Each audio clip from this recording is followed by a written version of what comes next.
Ah, the ocean, vast, beautiful, and mysterious.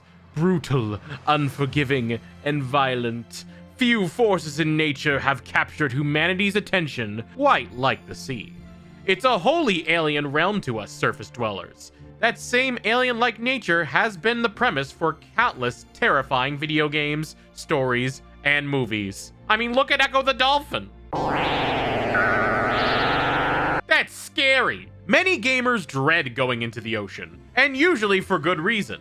It's used as a hard border to the open world they're exploring, often populated with man-eating predators just under the surface. But what about the games that are entirely underwater? Can there be an underwater experience where we're not constantly being eaten by the deep? Many view the Endless Ocean series as a sleeper hit for Nintendo, an obscure title that hasn't gotten the recognition it deserves, and beloved by any who will play it.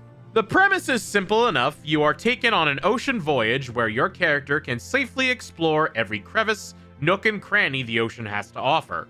You can get up close and personal with the strange and curious creatures of the deep, learning little facts and details about how they go about their lives. This is a game where you get to explore every crevice of the ocean floor, looking at all the species up close and personal, all without the whole drowning thing or getting eaten. It's a great way to introduce players to something they never knew existed. With 2 titles already existing on the Wii, people often wondered when a Switch entry would break the surface.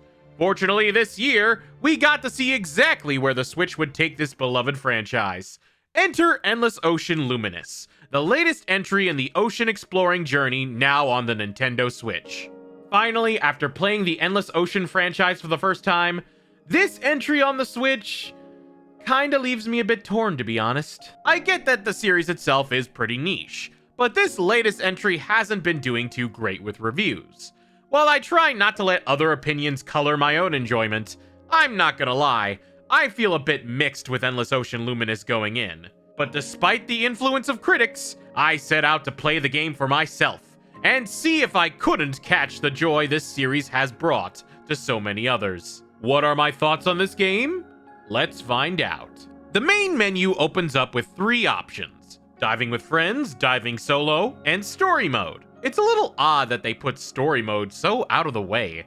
It's almost like the campaign is being shoved to the side. Well, you know me, I'm a story guy, so I gotta go check it out. You play as an unnamed diver who's guided by AI diving software. You must be the new researcher HQ sent. It's nice to meet you. Is that text-to-speech? No, they didn't. They couldn't have possibly. Thank you for your hard work on behalf of the Ocean Research Project. The head office reports that you're one of their best. Oh my god. They use a text-to-speech voice for the story of this game?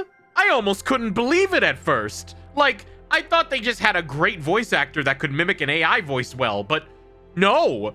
For the entire campaign, you're accompanied by this soulless AI companion. I was honestly flabbergasted. It's not even a subtle voice. I can literally look up the same text-to-speech voice online and make it say whatever I want. That's right, random. Now go look at fish and shut up, you stupid fuck. Why would you make a voice text-to-speech for the story mode? There are times where it could work, but most of the time it sounds unnatural. Like, whenever it tries to convey any emotion, it comes off as flat as possible. Huh?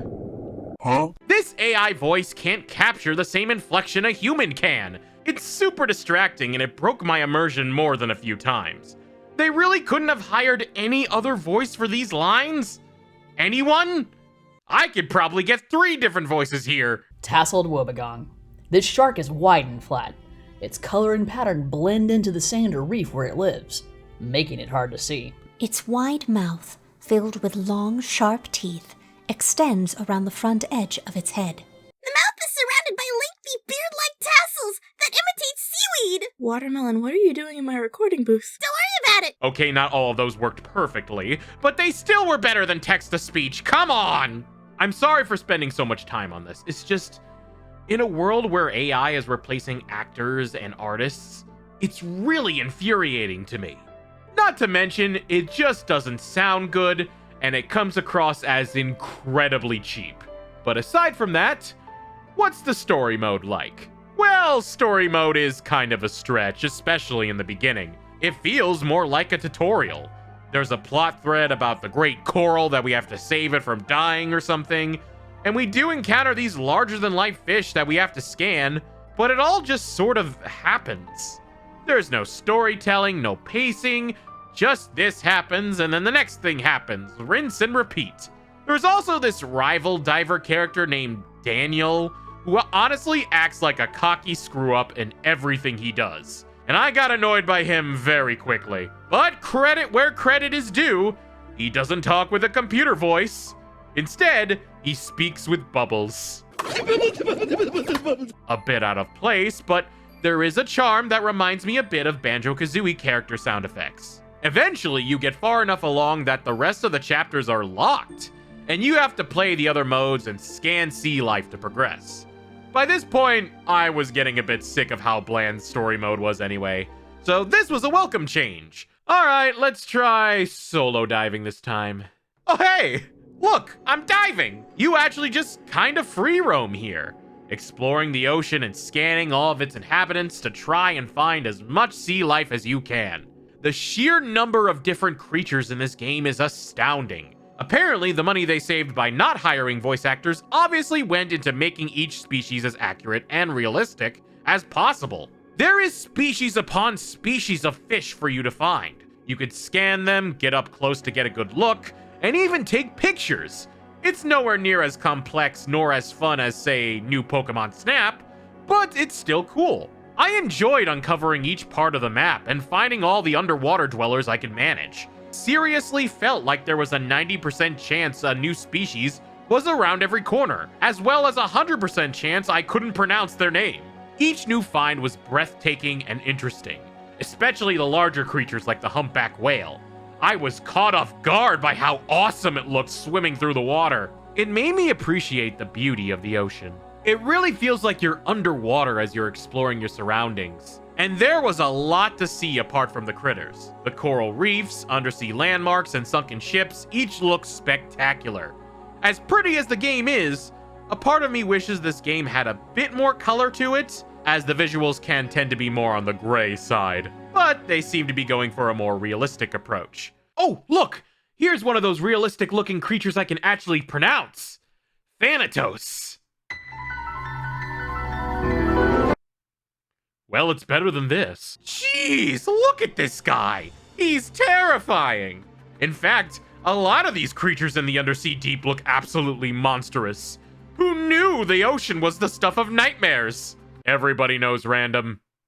Everybody. Don't worry, despite this big guy being an antagonist in the second game, you're in no danger from any creatures in this game.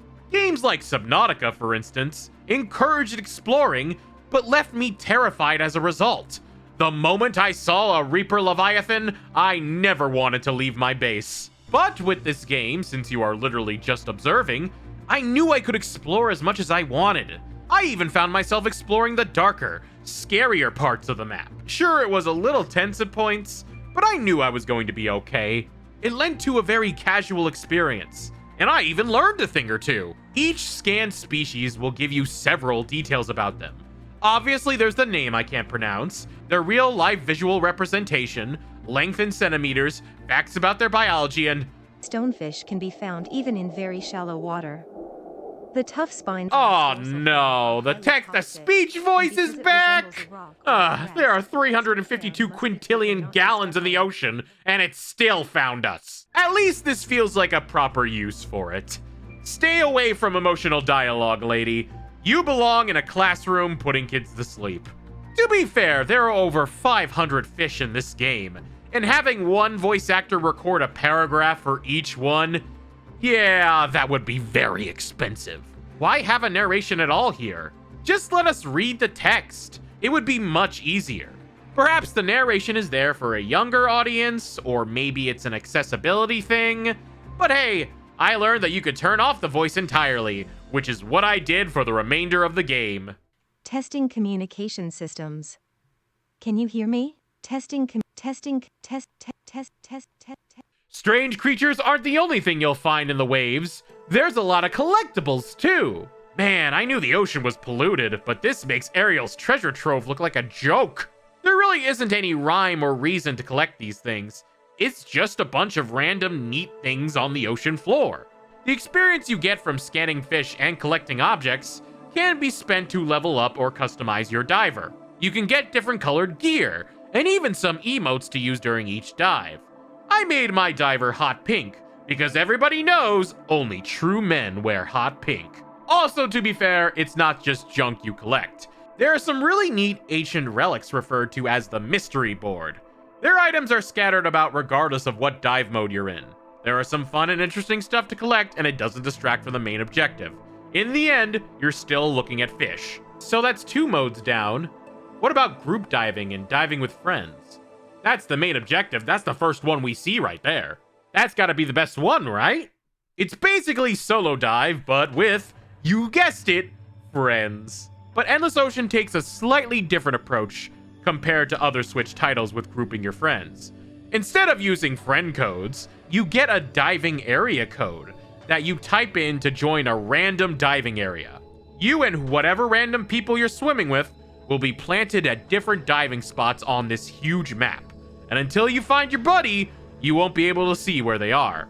I find it a bit weird that you can't get your own private diving spot, but once you finally find your diving buddy, it's not that big of a deal. It's really relaxing hanging out with friends while you go exploring the briny depths of this digital paradise. Diving with friends also gives you a much larger map to explore than solo diving. Plus, there are way more creatures to find. Some of them are even extinct fish or based on prehistoric creatures. Look, Daniel, it's a Leopleurodon! A magical Leopleurodon! Daniel popped his last bubble. You can also mark the map to help your friends find collectibles or fish they've been looking for. It's honestly really helpful when looking for specific creatures. However, there's one thing I don't appreciate about diving with friends. Can you guess what it involves? There you are, floating in the void, preparing to scan the fish that's been eluding you all session. When out of the blue, that darn text-to-speech voice strikes back! Forces everybody to stop diving and pay attention to whatever they have going on. Usually, it's a hint for a huge fish, or shark, or whatever, but I prefer to try finding them on my own. I don't need the worst part of the game to tell me where it is, let alone stop me dead in my tracks from playing the game during it all. My time is limited. Literally, they only give you an hour to explore a diving session. Please just let me play the game. And after explaining it all, I think you can see why I'm kinda torn on Endless Ocean Luminous. On one hand, the story of this game is treated like an afterthought, almost like it was added at the last minute out of some obligation. And I know story doesn't matter with a lot of games, but the single player in Splatoon 1 was an afterthought of the main game, and it rocked! It was one of my favorite parts of the original Wii U title, and all that's left of it. Yet this story mode sunk to the bottom of the ocean. Terrible story mode aside, Endless Ocean Luminous is a game about diving, exploring, and fish. Whether you want to see them up close, from a distance, alone, or with friends, this hits all those objectives really well. Despite everything, I believe Endless Ocean Luminous deserves more credit than game journalists are giving it. It is a beautiful, realistic portrayal of the ocean, and it's entertaining to see what waits beyond the ocean floor. I enjoyed the stress-free dip into a world few get to see, complete with the strange and mysterious creatures. I had an overall pleasant and comfortable experience, which is a departure from many other ocean-based titles. I even learned some things too. This game is a decent educational tool. Now, do I think it's worth $50? For me, no, but I'm gonna say it depends. If you love the ocean, and I mean love the ocean, this game will be your nirvana. You are going to be so happy to see every single sea creature around you. I'm sure you'll be downright ecstatic to experience this game. But if not, this may not be the game for you. And I would say wait for it to go on sale, or just skip it entirely. For those who are a fan of oceanography, or even curious about the world beneath the waves, give this game a shot. Just avoid the story mode if you can. It's really the worst part about this game. Other than that, I consider Endless Ocean Luminous a sunken treasure. With some algae gunk you kinda want to avoid. Just enjoy the treasure. Playing this game really made me want to go swimming. Good thing I got a new pool installed. Still better than the story mode. Thank you so much for watching all the way to the end. If you like what you saw, hit the like button and be sure to check out my other videos too. Special thanks to these amazing people for helping me out with the video. I couldn't have done it without all of you. Also an extra special thanks to my Patreon patrons, including Mantelferox and Savacom. You help make every video possible and you all mean so much to me. If you'd like to join our Patreon, the link is in the description below, along with my Twitch and Instagram. Thank you so much for watching, and I'll see you all in the next video. Have a good night.